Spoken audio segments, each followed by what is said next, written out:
So Pokimane is someone who I've rarely talked about on this channel. I think the last time we covered anything to do with her was the situation she had with my boy Gideon. But now she has stepped back into the drama fire, and it's all because of a bag of cookies. So the drama really all started when she made this announcement on Twitter where she says, "It's finally here, introducing my new company, Mina Snacks. I can never find the perfect healthy snack that tasted good. How about those little pretzels with peanut butter inside of them? They're very good." The Midnight Mini Cookies are made with real, non-GMO ingredients, plus added vitamin D. And I love when snacks come out and like their main point of advertisement is a very minuscule amount of something that's actually good for you, like vitamin D or protein. Like, yes, I know the pizza has 500 carbs, I know it has 30 grams of fat, but hey, you're getting those 11 grams of protein. There's a protein pizza. Bullshit.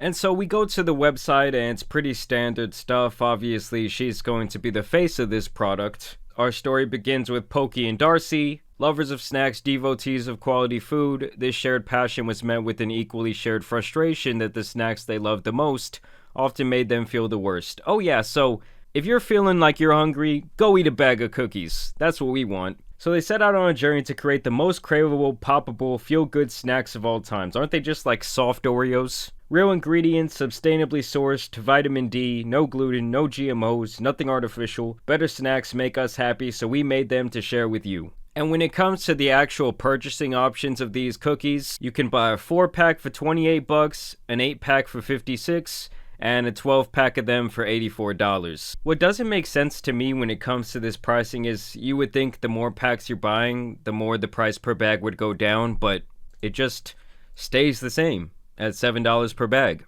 And it really gives you no incentive to purchase more product.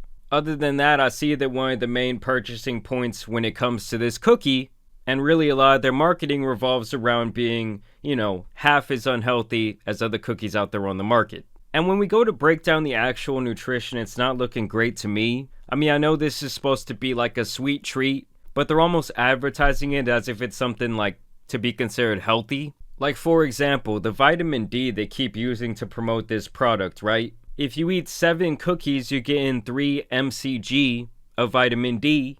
As you guys can see right here, the average full-grown man or woman needs 15 mcg per day. So let's say you want to get all your necessary vitamin D for the day from these cookies. Well, you're going to have to eat 35 cookies to do so. And by then, you're going to be taking in 45 grams of fat and around 70 grams of carbs. But hey, you won't be vitamin D efficient. You could have just went out in the sun, actually touched grass, but go ahead and eat cookies in your room. Either way, it's not a crime to create something that's really not very good for you, but acting like it is. I mean, look at Logan Paul with Prime. I would say the real drama started when this post came out. Pokimane is currently being called out for allegedly rebranding a cookie company into her own and selling them for 3 times the price. These were apparently some cookies they were selling up in Costco. And as you guys can see, they even have the exact same name of Midnight Mini Cookies, with almost the same type of advertisement: deep chocolate, velvety white chips, and sea salt. The old one, deep chocolate cookies with decadent white drops. You see, it's different, guys. They didn't mention the sea salt. GMO-free, gluten-free, good source of vitamin D. Yeah, we've kind of debunked that one. Grain-free, gluten-free, but see, they changed the third one once again, so it's not the same. And when it comes to like the picture on the thing, the two look exactly the same. I mean, do they taste the same? I don't know. And in response to all that drama, she says, "There's been some confusion about the product I launched, and I'm here to set the record straight." And she says the batch of Mina cookies we're currently shipping were made 3 weeks ago. They're not a drop-shipped product, and we are our own formula.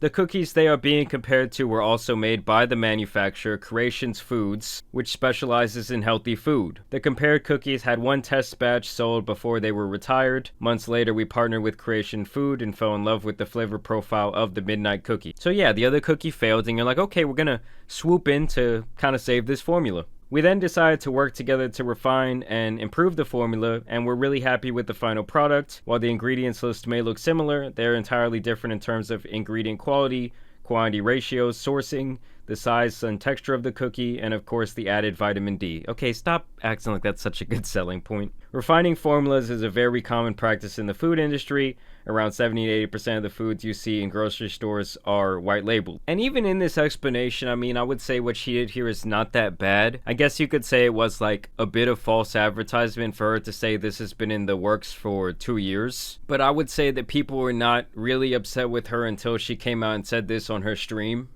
Like, oh my god, $28 for cookies? It's 4 bags. That's $7 a bag. I know math is hard when you're an idiot, but like if you're a broke boy, just say so. Anyway. And so she basically took the Andrew Tate route, saying, hey, brokies, if you can't afford this, get off my dick. And so this quote right here really sent some people into like an absolute rage. Of course, they started digging up some receipts. Okay, so this clip comes from a couple years ago when this person had this quote about people subscribing to her Twitch stream. It doesn't really matter how much money you make or how much money you have. That's really the thing, because I'm not asking you for a large financial contribution. A sub is $5. At maximum, in whatever your currency is, it's maybe $10. And it doesn't matter how broke you are. If you have time to watch Twitch, you have $10, truly. If you don't have $10, you probably don't have time to watch Twitch because you should be working. You should be trying to earn money. It's not a ton. It's not like a ton of money. So being like, I'm broke, I can't afford to sub, that doesn't really track. What you mean to say is, I'm so irresponsible with my money, I can't support the entertainment that I enjoy.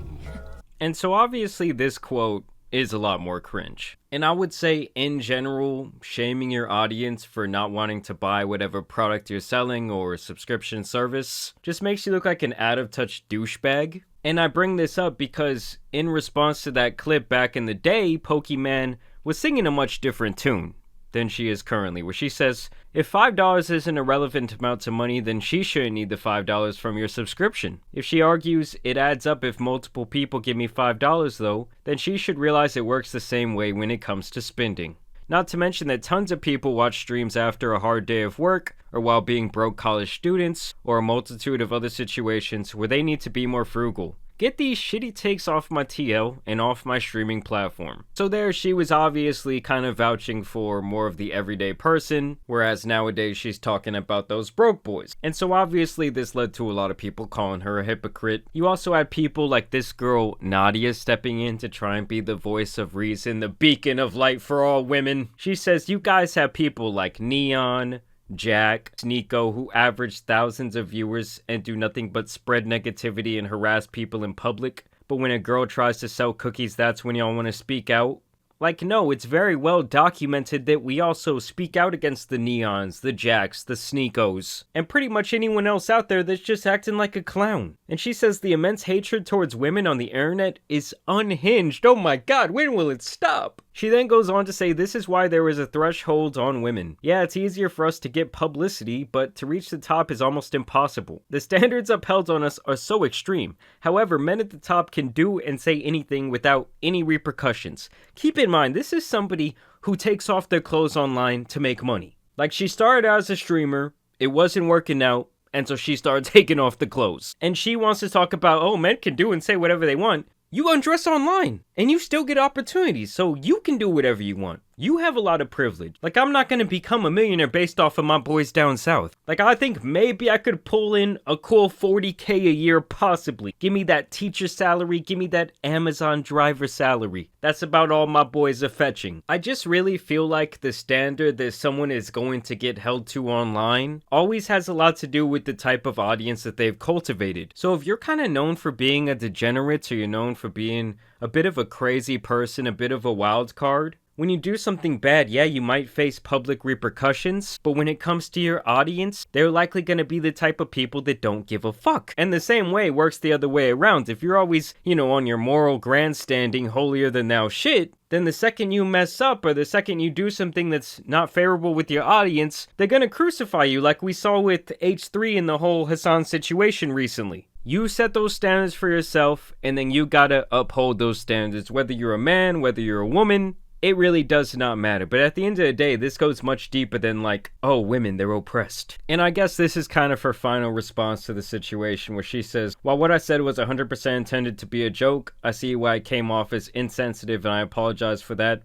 I also understand the current price of the cookies may be expensive for some, and promise we'll continue to consider pricing to keep mine as affordable as possible. To me, actually, the main thing I have a problem with is this insistent marketing on like, oh, these are healthier than other snacks. Oh, see, it has vitamin D. Because I really just despise that type of advertisement. I, for many years, was tricked with the whole protein thing, okay? Call me an idiot, but I don't know. I just do not like that type of marketing. I remember when I first went to college, I thought I wanted to major in marketing and advertisement. And then I remember one day I was taking a test in one of these like intro level classes, and it was almost like the more deceptive you could be, the better. And something about that really just did not sit right with me.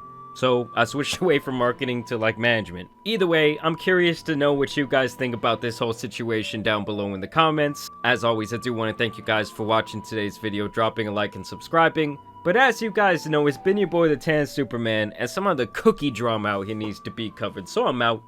Peace!